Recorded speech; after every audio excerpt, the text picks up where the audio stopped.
Celebrate Thanksgiving with Safeway. This week at Safeway, get whole Signature Farms frozen turkey, 10 to 15.5 pounds for $8 each, or 16.1 to 22 pounds for $10 each. Member price with a minimum $50 purchase, limit one per household. Plus, packs of Coca-Cola, Pepsi, 7-Up, Dr. Pepper, or AHA sparkling water are buy two, get three free. Limit 3 free items. Also this week, get 5-pound bags of Signature Farms russet potatoes for 97 cents each with digital coupon. Limit 1. Visit Safeway.com or head in store for more details. You are listening to the Hiking Radio Network, where we talk the walk with shows by hikers, about hikers, for everybody.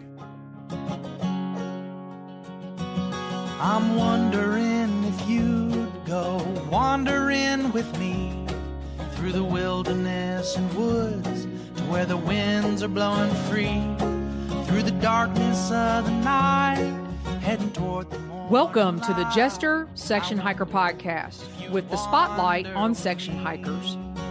And I'll spread the word and you beat the drum. We'll round up the troops and get the gang to come. And we'll leave the streets and these neighborhoods, head over the river. Hello, everybody, and welcome back to the Jester Section Hiker Podcast, your premier podcast with the spotlight on section hikers, and I'm your host, Julie Jester Gayheart.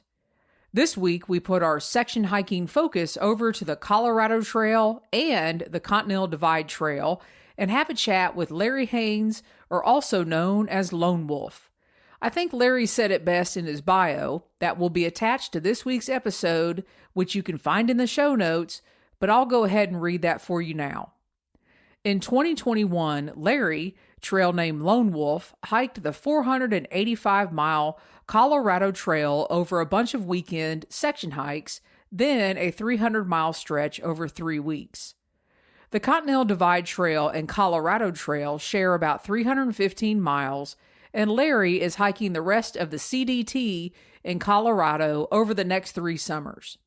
Then, in 2025, he hopes to do a lash hike through the rest of the CDT states. Larry lives in Steamboat Springs, Colorado, which is a CDT trail town, and he is happy to help with shuttling or other logistics if you're passing through on the CDT.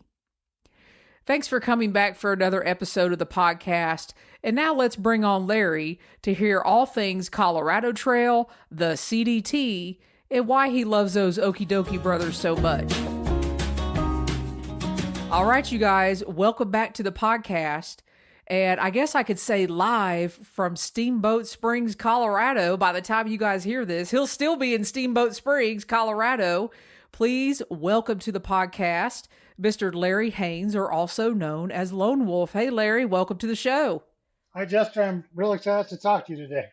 I am excited, and there's many reasons I'm excited, but I want to start off the show because I've already given the listeners a little bit of a teaser that you love the Dokee brothers. And yep. for those that might be new to the show, and if you've been listening to the show for a while, you know exactly who the Dokee brothers are. They are the music and the theme song that I use for the podcast. So, Larry, will you share with us why you love the Dokee brothers so much and, how they helped you get through a little bit of a bad patch? Was it last summer? It was last summer. It was actually just about a year ago when I was starting out the Colorado Trail. And I had never heard of the Dokee brothers until I started listening to your podcast. But, it's kind of like that catchy song that you play at the beginning and end of the show. It's kind of hard to not sing along to that song. I thought, gee, that's a fun song. I don't know if you've seen, they have a longer YouTube. It's like a 45-minute YouTube video they've got where they do several songs along the Appalachian Trail, and they talk to other, musicians that have ties to the Appalachian Trail, and it's really kind of a fun video to watch. But I just really kind of like that song, and it kind of became, my hiking kind of kickoff theme song. And I did the Colorado Trail last summer. I actually completed it all last summer, but I had to do the first 150 miles in section hikes over a number of weekends. And the only way to do that was to start in the early spring. So I started, we're recording around May 4th. So I think I started last May, around May 9th, pretty early in Colorado. And there's a really wet, snowy spring on the Front Range of Colorado where the trail starts. And I knew it was going to be snowy and rainy, and I knew it was going to be uncomfortable. I knew enough to know that it would be survivable. So I wasn't worried from that perspective, but I also knew it was going to be kind of a miserable first couple of 3 days on the trail. And I'd never done a backpacking trip of more than 10 miles. So I was starting out on the first two sections of the Colorado Trail. Starts just south of Denver and Waterton Canyon. And the first section is about 16 or 17 miles, and the second section is about another 12 or so miles. So a total of 28 or so miles. And I started out. It was a fairly I'd left my truck at the end of that 28 miles. So the only way to get back to my truck was to finish that trail. I had a shuttler was kind enough to meet me and drop me off, Waterton Canyon. It was, kind of a neat start, and, lots of people were out doing day hikes, and it was kind of a nice day to start. And in fact, ran into a young woman. She was about 16 years old, and she saw me by the trail sign. She came up all excited. Oh, I did the trail last summer. Awesome. It'll change your life. So it's really cool. It was just a really cool kind of kickoff. And I started out, and there were lots of people like to just, run and jog on that first little road walk. But I started into the trail, and I was really well prepared. I had my rain gear on, and I felt over prepared, but, not for towards the end of Waterton Canyon. That first night, it began to rain, and then, turn into snow that night. Oh, wow. I got pretty wet and pretty soaked, but I was prepared for it, and I had a good tent. I was carrying the Durston X Mid, which I know you're a fan of. So we've got more in common. And so it held up really well that first night, and then continued on and into that second day, and it wasn't probably noon or 1 o'clock that next day that it was rainy and snowy, and I was kind of soaking wet. And by this time I realized, I was the only one on the trail. There wasn't, after Waterton Canyon, that first road walk, I was by myself the next couple of days, for good reason. And that, I had lost cell phone reception, but it turned out that that winter storm watch had turned into a winter storm warning. So a little bit more severe weather. So I was, but I, continued on, didn't know it was going to be quite as bad, but I really had no choice but to continue. But I was, kind of soaking wet and miserable and freezing, got into that second night, set up camp. Again, my X-Med held up great, but it was just a freezing cold, kind of miserable. It's just one of those nights, just one of those bone-chilling nights in a tent.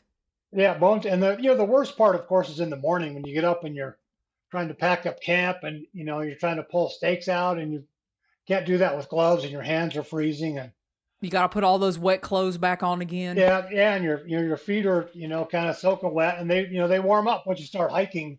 With the merino wool socks. And I was wearing the trail runners, but they as advertised, once you begin to hike, your feet warm up, and I stayed warm, feet wise. But into that third day, it was through a section that's known as a really dry, hot section that people just really don't like to hike through in the summertime, but I hiked through it in this beautiful kind of wet spring snowstorm. It was a beautiful hike. It's a burn scar actually. You hike through this, but it was really beautiful hike. But it was as I continued on again, solo, by myself. The storm got worse, and the snow was heavier and wetter, and I realized, I'm going to finish this. I'm going to finish my 28 miles, and it was, I could feel the snow soaking through my pack, and my rain gear was wetting out, but it was really realizing that, hey, I'm going to finish this 28 miles. I'm going to finish these first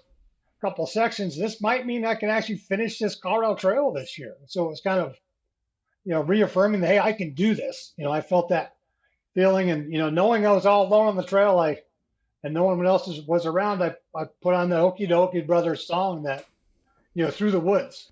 Had about a mile to go, and the wind was blowing and the snow was blowing, and I just sang that, wandering with you if you'll go wandering with me.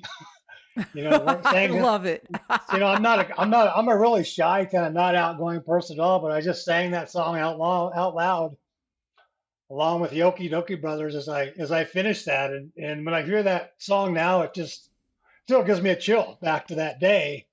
No one, yeah, it was cold and miserable and uncomfortable, but it was beautiful.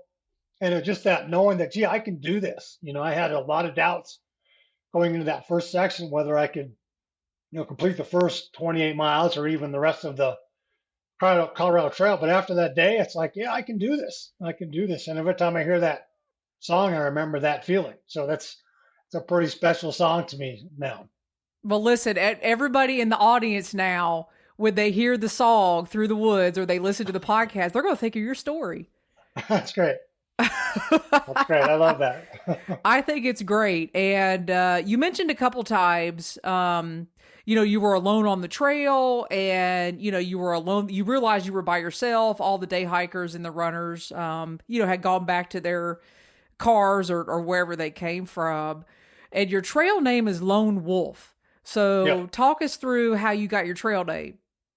Well, trail name didn't come until a lot later on in the summer. As I said, I did the first 150 miles or so over a bunch of weekends in May and June. And then starting in July, I still had about 300 or so miles to go, 330 miles or so to go on the Colorado Trail. So I started that at Hope Pass, kind of near, so from Twin Lakes, kind of near Leadville, and started that out again, by myself, starting out hiking solo. Definitely, met people along the trail, and it was fun to cross paths with lots of northbound CDT hikers along the way. So that was kind of cool. But I hiked, basically by myself, for the rest of that, that hike. And I didn't have a trail name. People would ask, "Hey, what's your trail name?" I don't have one yet. I'm open to suggestions, and I definitely, I was hoping to have one, honestly, but I wanted to be kind of an organic thing. And then,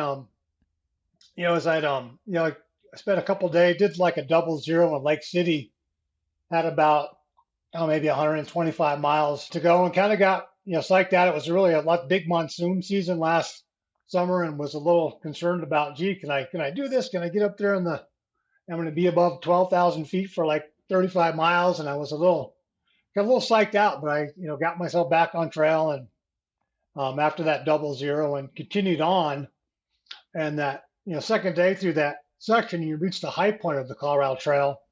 It's over above 13,000 feet, and there are a couple of young hikers that blazed right past me, just really nice, friendly young fellows. But they, I was like, man, these guys just caught up with me and they passed me, and I thought I'm doing pretty well, but I could see down below as we were descending from that high point, there were a couple of side by sides down at the bottom, just kind of hanging out, and those young fellows got there ahead of me, and they stopped and they were chatting with them. And as I got closer, one of the women that was in the group of side by sides ran up to me. She goes, "Oh, we always want to be trail angels. My sister hiked the Appalachian Trail, and we want to be trail angels today. Can we?"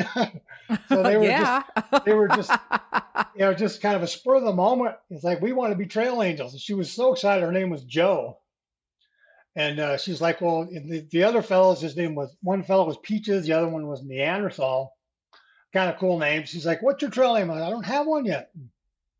And she goes, "Well, you need to have one." I said, "Well, I probably do." And she says, "Well, how about Lone Wolf?" And because you're hiking solo. And I said, "Gee, that makes a lot of sense." And Peaches and Neanderthal were right there with her, and they had to endorse that naming because they were the through hikers. So they shook their heads in agreement. Said, "Yeah, you're a Lone Wolf." So that's how it happened.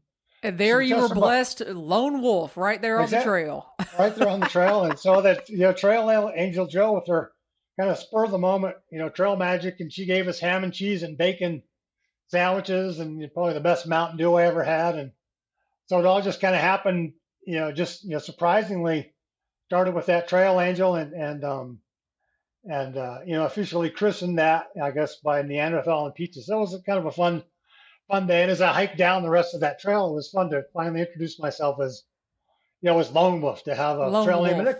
And it fit my experience on the trail, being, kind of alone, but kind of a loner in life as well. So it kind of fits kind of fits me. So it made some sense. And but the really fun thing is that as I finished the last several days on trail, I ended up getting to know some other hikers really well and finished with some other folks. And Awesome. started out as a lone wolf, but didn't really finish as a lone wolf. So that made it kind of special as well.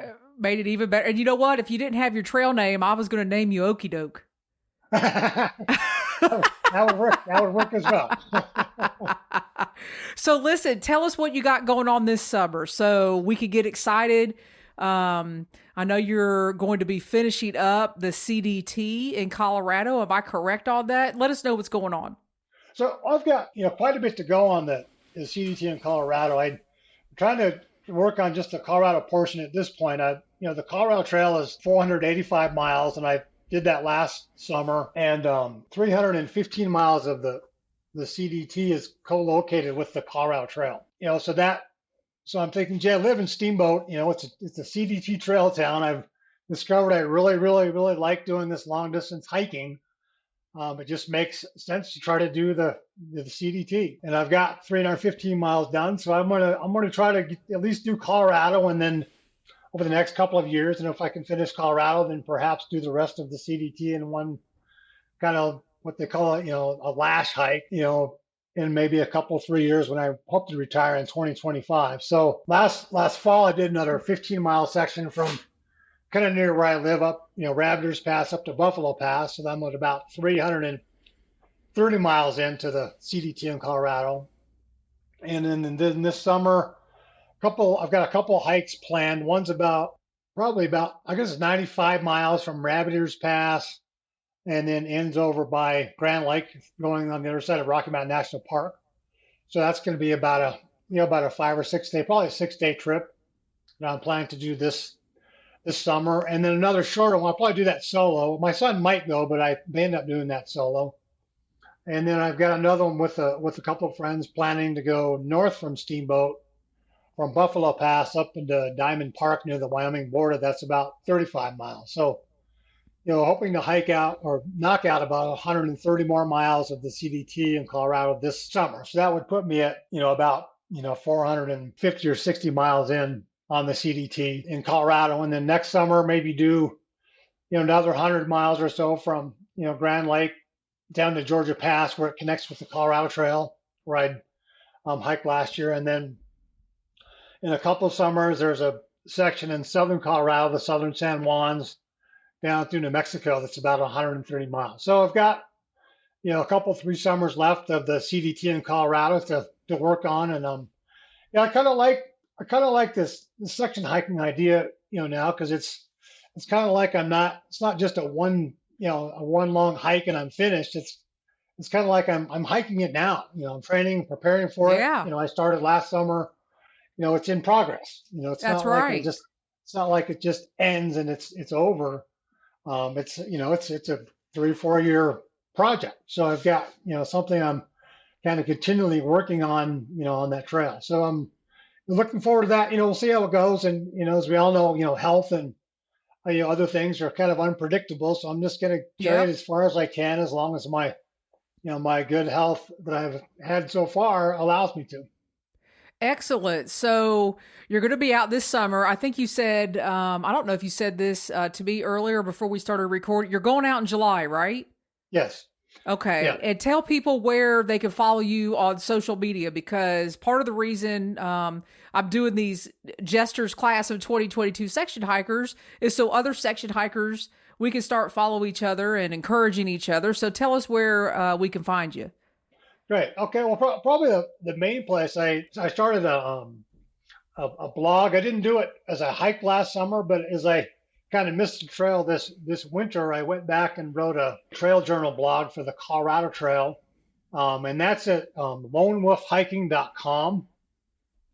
And I'll certainly will be adding my CDT hikes to the lonewolfhiking.com website. Also, I'm on Instagram. It's Larry and the letter N, Maria, that's my wife, Haines.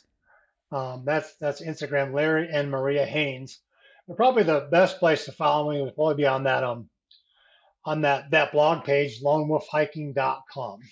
Perfect. And I will make sure all that information is in the show notes. The listeners are going to have access to the bio that you sent me. So let's close out this episode. Tell us what you're looking forward to the most this summer when you get out there. One thing I really found, hiking on trail, especially, once you're out there for a few hours, I always found that the first 3-4 hours out on trail or half a day on trail, especially doing those section hikes early in the summer, is it took me that long to kind of leave my life, my kind of day-to-day life behind. And it took me in that first little bit to kind of get into that trail mode, into that, okay, this is what I have to do tonight. Just the simplicity of, okay, I want to get this far tonight. Here's the next water source. This is where I'm going to set up camp. This is how I need to, plan tomorrow, because in Colorado you need to plan around those afternoon thunderstorms that seem to roll in, and they can be pretty scary. I've got caught in a couple of those, last summer, so I know it. I get up super early and hike super early, so I like getting into that sort of daily kind of simple routine of just the day to day planning of the trail. That's just fun. That's fun to have that kind of simplicity, and you're out, I'm out there 12, 14 hours a day maybe hiking, and you think, gee, that's just boring, but my head's just always kind of spinning, and you're planning on, gee, this is where I'm next water is. And time goes so fast out on the trail, does it not? It really does. I find that it does. It really versus does go a fast. typical normal day, getting up, going to work and all that stuff. I mean, getting out on the trail and getting in that mode. I mean, you're putting me in that mode right now as we're talking about it. So, I'm thinking about that too. So that's a good way to look at it. Getting out there, getting in that mode, and, just getting in that rhythm, that hiking rhythm. That's a great feeling. I really like that. And, I definitely, there's a certain piece you find out there, at least I find out there, getting into that, that kind of day to day, I don't know if it's a survival mode, but just, kind of just that, just doing what's in front of me today. It does give you some kind of, some clarity to, think about, this is maybe what I want to do different in my life. And it doesn't, what I found is, the trail didn't necessarily maybe, instantly change me or transform me, but it helped me figure out, maybe who and how I wanted to be. And then when you get back, of course, then the real work starts. I know. That's the truth. And if you follow through with it. Exactly. Yeah, the follow through of all those awesome ideas. I have some of the greatest ideas when I'm out hiking, and it's what I do with it when I get back. And it sounds like you're the same way. Oh, exactly. And then that's something where I really found, doing those trail journals. I hadn't planned to do those, but I did those this winter. It was like I probably spent 2-3 hours a day for maybe a month writing those, and I could remember so many details of every single day on trail. I was just so locked in when I was out there. It was almost like I relived the experience writing those trail journals. So it was nice to kind of go back and, okay, this is where I was and this is what I thought, and that gets you pumped up for this year. Totally does. It totally does. So definitely we'll continue to. That's going to be my, working through the, missing trail, next winter. We'll be writing those trail journals again. So I'm sure I'll be working on those, in the fall and the winter next year as well. Well, we will all look forward to going to your blog and following that. And I said I was going to end with that question, but that wasn't the truth. I forgot something. Okay. So in your bio, you've talked about, and we said at the very beginning, that you live in Steamboat Springs, Colorado, which is a CDT trail town that you stated. And in your bio, you said you are happy to help with shuttling or logistics if you're passing through on the CDT. Absolutely. So how do people get a hold of you for that? Probably the best way I can give you my email address. I'm happy to share that with folks, and definitely, happy to help with folks. All right. I'll put the email address in the show notes. I'll make sure people have access to that. Right. Let's do that. But definitely feel free to reach out. I'm happy to, help out with, rides or logistics if people are, are interested in that.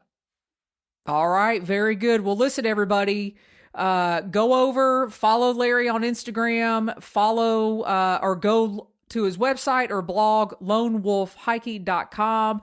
And listen, Lone Wolf, I'm looking forward to following you this summer.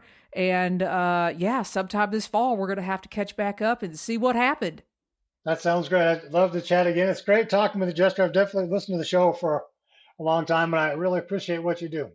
Well, thank you very much. And you know what happens after this? I say a few more things, and here comes those Okee Dokee brothers. I can't wait. I'm really looking forward to following along with you, Larry, as you continue out on the CDT this summer. I think we can all relate to what Larry said about getting into a rhythm and simplicity when we have the opportunity to get out on trail. And what about that story of how the Okee Dokee brothers' music helped Larry get through a tough couple of days?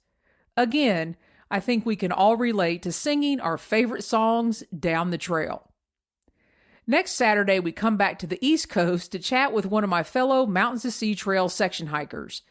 But this hiker just can't get enough of the state of North Carolina and the MST, because not only has he already completed the MST once, he's out section hiking it again. Head on over to Instagram and search for coffee_beans_737 for a sneak peek at who's going to be on next week. Just a quick reminder to check out Larry's guest bio that will be directly linked to this episode on the Jester Section Hiker page, which can be found by going to hikingradionetwork.com.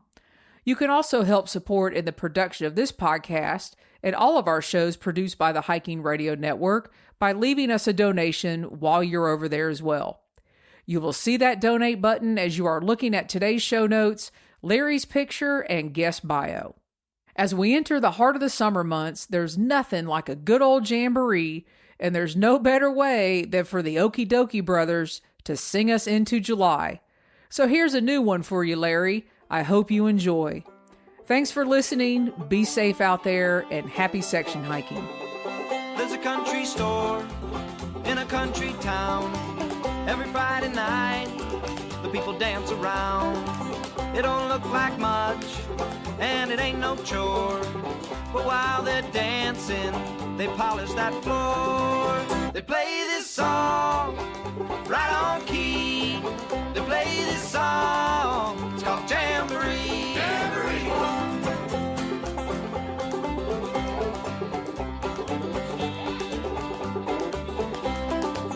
There's a little old lady, Jamboree, plays a big old bass, Jamboree, and that banjo maybe should have stayed in the case. Jamboree. And the guitar there, Jamboree, has a broken string, Jamboree, and the fiddle's flying, Jamboree, and everyone sings. They play this song almost on key.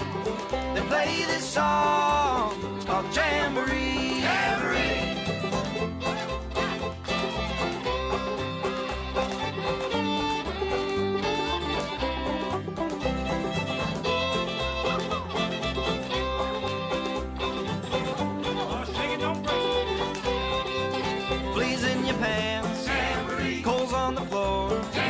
Suppose you can dance, Jamboree, if you can count to 4. Jamboree. So grab you a partner, Jamboree, and hold on tight, Jamboree, 'cause we ain't stopping, Jamboree, until we see the light. We'll play this song way off key.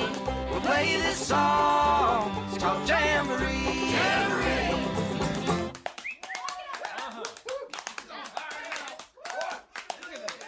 That's some good flat footing.